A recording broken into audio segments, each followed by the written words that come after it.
Those warnings really resonated on this block where each and every basement, I was here a month and a half ago, all of them flooded, as did many other basements across Queens, across the city. And even though that didn't happen in this neighborhood this time, even with the rain we did have, you can see the water just doesn't drain away. It hasn't rained here for hours and hours. This is going to require long-term solutions.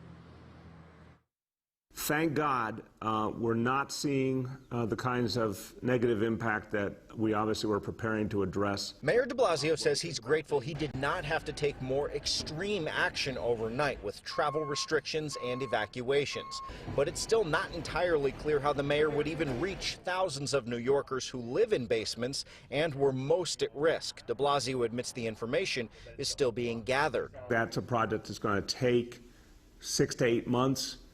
But it will get us done ahead of the next hurricane season. Public advocate Jimani Williams says many New Yorkers have little choice but to live in these sometimes illegal basement apartments because of affordability. We've been pushing for a very long time is to get some federal money in here and some additional city and state money to get not just loans but grants, especially to owner-occupied units and houses, so that they can get these things up to code, and in exchange for that, make sure that the rent is affordable. Federal funding seems to be the thing all local leadership says is needed, especially to improve the city's drainage system, which the MTA blames in part for subway flooding we've seen in the past. The biggest constraint that we face is the city's sewers, which, as we found out again during Hurricane Ida, sometimes have their capacity overwhelmed. As for short-term relief for homeowners looking for help picking up the pieces after Ida, we continue to hear it's been inconsistent.